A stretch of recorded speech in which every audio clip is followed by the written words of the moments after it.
Hello, my name is Leanne Nieforth-Bohmkamp, and I'm a graduate student here at Purdue University in the Center for the Human-Animal Bond. We are now delighted to introduce our first speaker, Dr. Ádám Miklósi. Dr. Miklósi is the leader of the Department of Ethology at the Eötvös University in Budapest, Hungary. He is also the co-founder and leader of the Family Dog Projects, which aims to study human-dog interaction from an ethological perspective. Over more than 20 years, the Family Dog Project has published more than 180 scientific papers and organized several conferences. In recent years, Dr. Miklósi has also become interested in the automation of measuring dog behavior, and his research group has pioneered in studying the neural and genetic aspects of dog behavior using non-invasive methods like the fMRI and EEG. In 2014, he published the second edition of an academic volume entitled Dog Behavior, Evolution and Cognition by Oxford University Press that summarizes the most recent status on dog-oriented research. More recently, together with his colleagues, he's published The Dog, A Natural History with Ivy Press, London.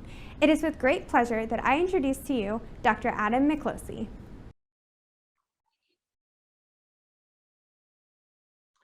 Hello. My name is Ádám Miklósi, and thank you very much for inviting me to this very interesting conference on human-animal bond.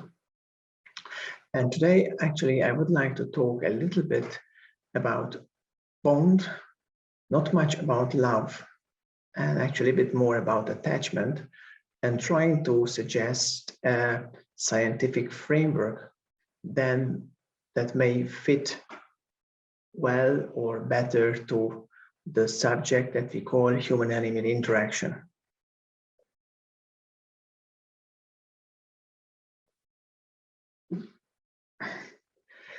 Actually, there's always a problem if we are using everyday words, especially because we also have to communicate in different languages. And English is not my first language, so anyway, bond usually could be understood in everyday English as something very specific, very personal, and it's used also in this meaning. But there should be also another use that is more looking at the relationship between animals or among animals and humans at different levels, including more like evolution, and also talking about the fact that there might be what we call mixed social groups where animals and humans share some common life. Now, love is something very different that we probably all understand, although it might be for some people synonymous with bonding. Love typically refers to emotions, something that happens in the mind, even if we can talk about it. So we refer to emotions as a specific inner state. Attachment, that is also related to the former two concepts, and there is an overlapping similarity between these words, is something typically that ethologists would talk about. And under attachment in research, we understand some sort of behavior. Behavior is always something very different from inner states and social groups interacting, because this is very specifically an observable trait. Obviously, attachment itself is not observable, but we have very good measures of behaviors that are related to that function. So for me, actually, it was always problematic to understand when we are talking about human-animal bond or human-animal relationship, specifically because we have one species on one side, which is the human, and at least 1.5 million species on the other side of this equation, the animals. Actually, the situation is a little bit worse because biologists judge that there are much more than 1.5 million species on Earth, rather closer to 7 million. So the problem is that this concept is probably quite, or maybe too general. Now, I can obviously understand that might originate from a more philosophical stance, assuming, for example, like following Wilson and some others, that humans sort of love life. They love animals. They love living beings. And therefore, we could also assume that there is some specific emotional tie that connects us to the living world. So there's many arguments that humans actually don't like to kill other humans, they prefer other animals, they might actually promote life in most factors. But in the practice, we really have to be more specific in order to make this to an objective scientific field of studies. So maybe this 1.5 billion animal is a little bit too much. And maybe we should actually formulate our approach rather differently. So we should not really talk at start about bond rather than some sort of a relation. And there is in ecology a very old history of talking about relationships between animal species. Human, on one hand, would be related or in a relationship to many other species. But in ecology, this is a more general framework that is on what we call symbiotic relationships. And these relationships can take very different forms.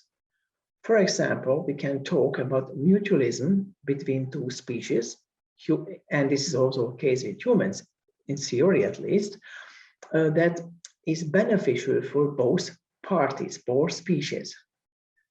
So this is one way, but on the opposite, we could also talk and imagine, and there are many relationships that are actually harmful for both partners.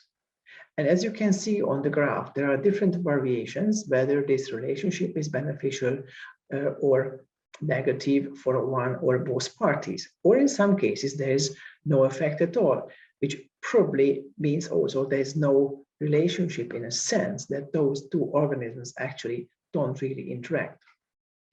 Now, as you can see on this figure, we always have two species, the humans on one side in our specific case, and some sort of an animal described now as IX, so animal species X, on the other side.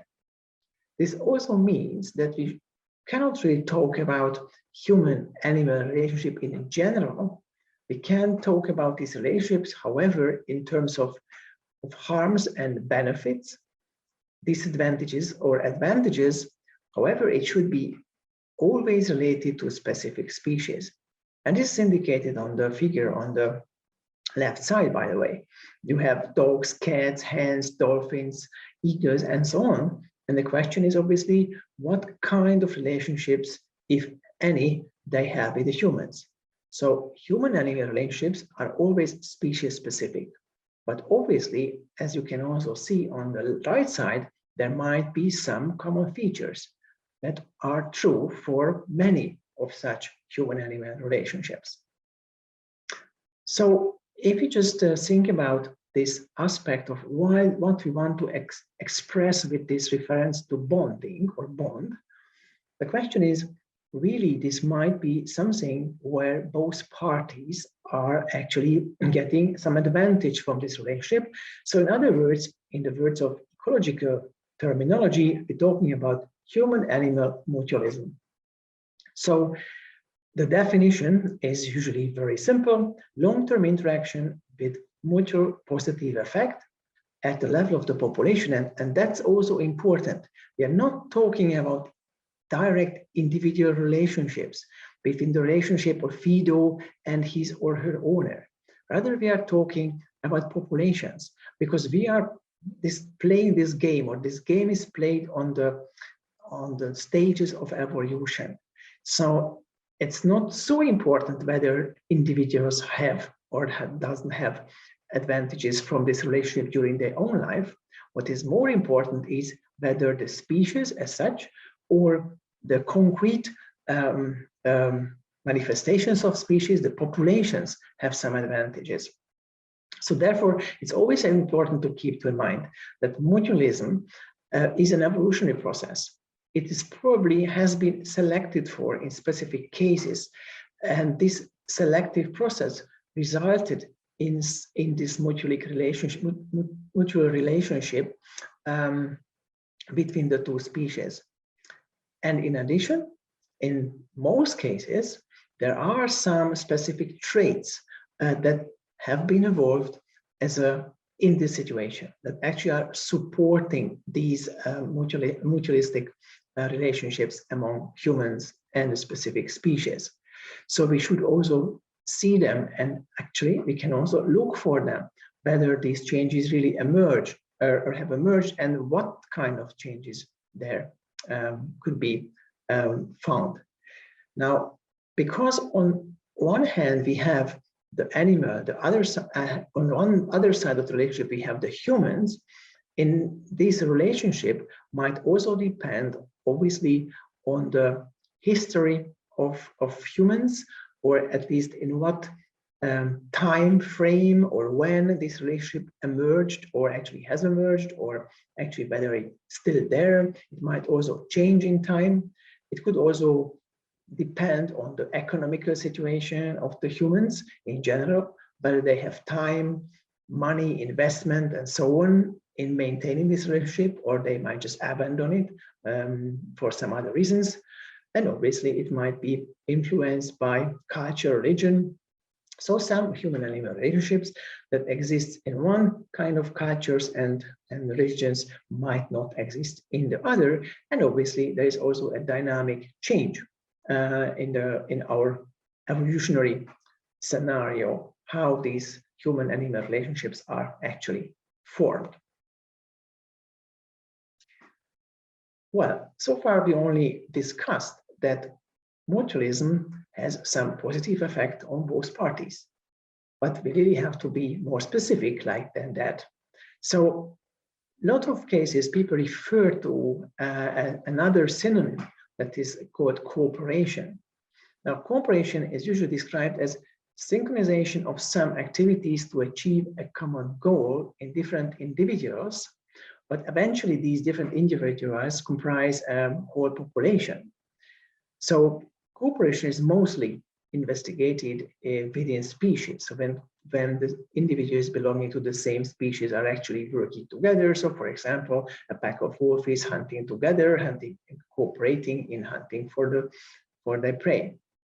But in some specific situation, as it is our case, we could assume that mutualism actually emerges between different species, humans and some others.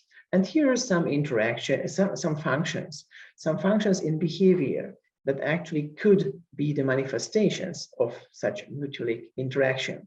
For example, hunting. It could be imagined that humans and some other species are forming an alliance, and then they go for hunt. Or, for example, they learn from each other something very important about environment. Or they share parenting, which is also possible, usually, actually, within species.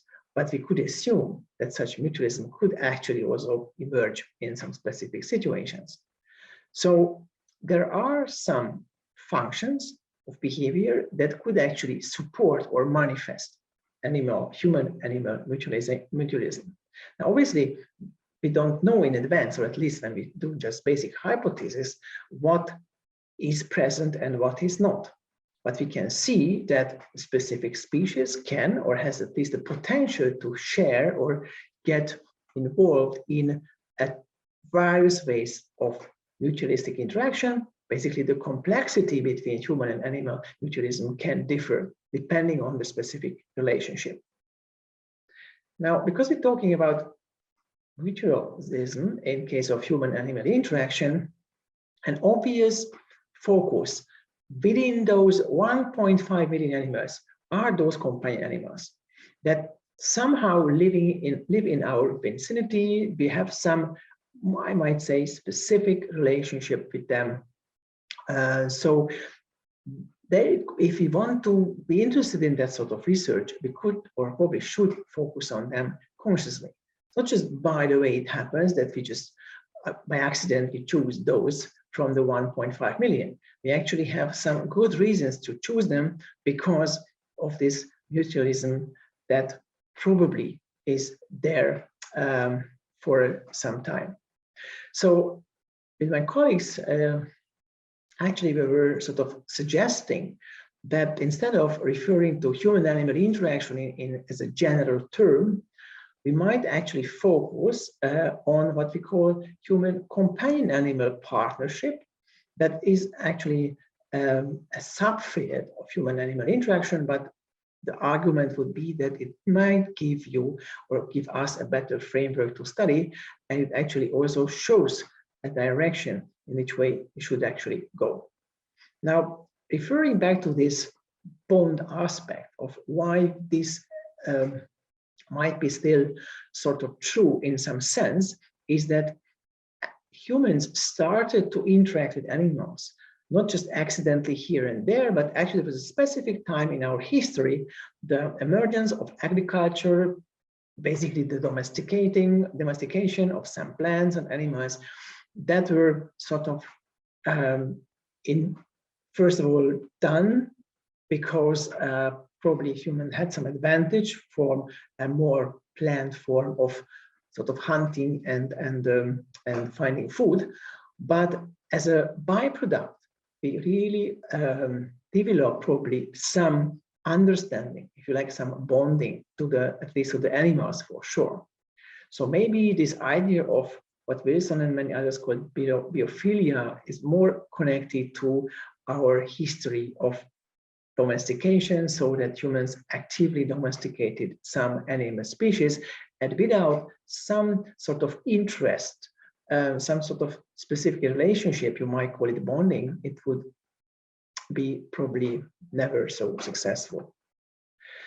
So when we talk about a human companion animal partnership, there are some features that we have to take into account. One is what we call evolved mutualistic relationship. So there's an evolution behind these specific partnerships. Second, there is a form of social competence that has been selected for. Being a partner, being a companion of humans, as there are probably some genetic traits that have to be modified. Obviously, these relationships in practice every day can be formed only in what we call socialized populations of animals that are sort of used to some extent being in the vicinity of humans. And obviously, what we observe is with these animals, or we assume we should observe, is that they are spending time together in close contact and also are interacting in a communicative ways. So basically, this is illustrated in this very simple figure. We have this human social niche, and that at the center, it shows very intensive communication among humans. And then we see these hypothetical species from A to D that are penetrating these human social niche in different ways. Some are more successful, others are not so successful, or at least this penetration doesn't occur at this point. So the next question obviously could be that to find out what is the difference? Why are these species different from each other? So we can assume, and actually this is also interesting because we can make it sort of, at least at the level of theory, quite easy, that on the x-axis we just have something which is distance to the center. How far are these animals usually? How far can we find them from our very intimate social relationships, let's say within a closed family circle? You can even express this in meter if you like, only it would be a very crude estimation, but probably it would work to some extent. But we could also assume that if those animals are close or near, then there is an increased social contact between the humans and those species. Obviously, this is an experimental question to find out, but this is at least a hypothesis that we can start from. on the y-axis, what we have is what we are claiming is increased complexity of social competence. So those animal species that actually are getting closer to the human center of the social niche should actually show a more complex social competence in relation to humans. In other words, you could also say that the human social competence and the animal social competence is in this case more similar. And again, this is the question to find out whether those species really differ in that sense. How we define social competence? Well, social competence is defined as an array of behavioral and cognitive skills that allow the individual to conform to the challenges of its social environment. So the idea is here that animals are equipped with a set of these social skills that make them possible to enter the human niche. And this is what they rely on when they are interacting with the humans. If this is successful, then they stay there. If they are not successful, they probably leave or they don't even have the chance to enter the social niche. It's important that at this level of the group where those animals and humans interact, the partners should take each other or regard each other as being able to participate in the social interaction, that the other really wants to participate, and they're also treated as if it could participate in interaction. So there is this urge from all parties to actually form an intensive social group. So when we look at the structure of social competence, then what we see here, what we could call 3 dimensions. One is that it's important is sociality. So how intensive is the social interaction and then what kind of forms it might have. Then the second is the synchronization, which is actually very important in interacting beings, whether to what level they are able to synchronize their actions.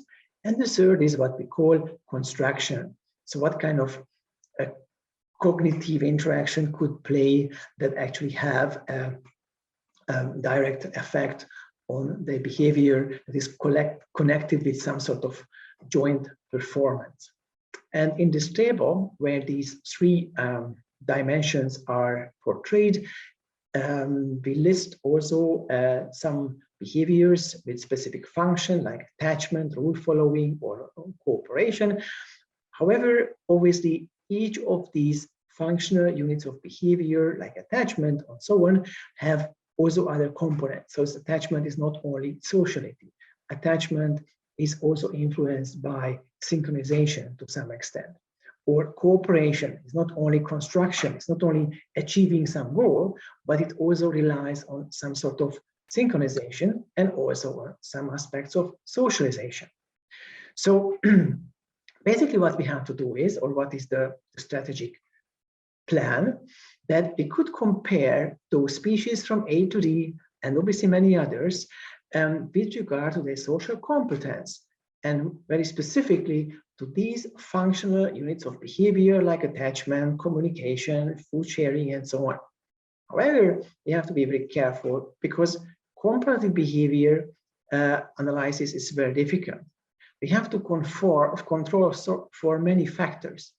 We have to control for size, morphology of the species, perceptual skills, how much they see, what kind of vision they have, also motor skills, how fine motor movements are they capable, how connected to the size, how fast they can run or walk, or whether they climb on the trees or not. And also, what is also important, the level of socialization should be comfort for. So in other words, what kind of experience those individuals have with humans. So this is not an easy task to do, but eventually this comparison can be done. And what is also important to underline here, that in this case, when we are talking about mutualism and comparing species, we are not interested in what a specific individual or very few individuals can do, but rather we are interested in the representative populations. So we are whether it's typical that they do it. This is the normal that they do. I mean, that sort of interaction with humans. So only then we can have an ecological approach to this problem. So just giving you another idea about a more concrete investigation is just a notion about comparing the attachment of different species to humans. Now, you can see on the left side that the attachment system is a very complex function in general. And actually all the species that I portrayed and many others on the right side have a functioning attachment system. This attachment system is able to actually maintain proximity to some other individual. Usually, for example, if you're talking about young animals, it's the mother. This attachment system is able to function as a secure base, which means that the animal, the young individual, is able to explore the environment, but also will have some communicative or other connection with the adult. So this could provide a sort of a safety for gaining information in the environment. It also is responsible for actually the effect, which is what we call the safe haven. So basically, when there's a danger that could be life-threatening for the young animal, it will have the chance to actually find the adult animal and find protection at the adult companion. So basically, the attachment system assures that it usually knows where the others are in the environment.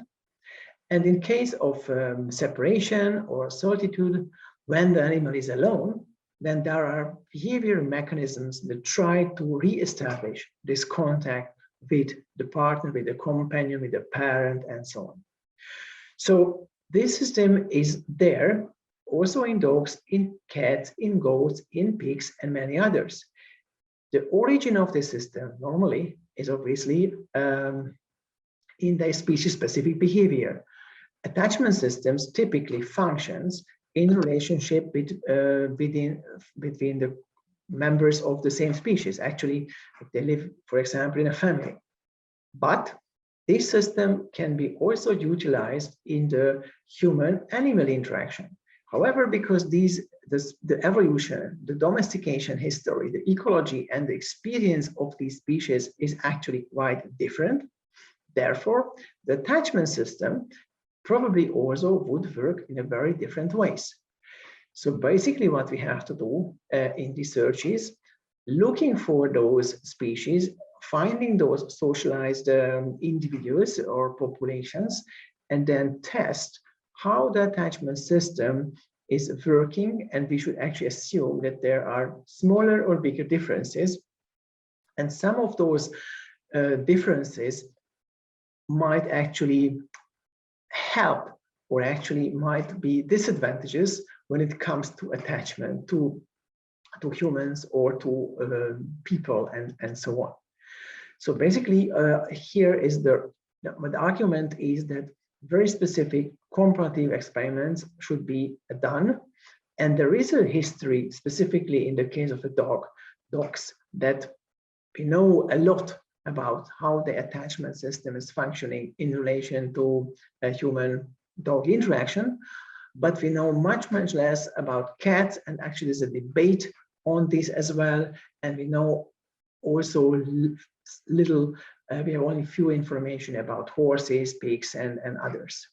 Only we would have a picture, a truly systematic picture about the interaction of these species and humans could we understand how attachment is different and makes a difference when we talk about social competence in human-animal interaction.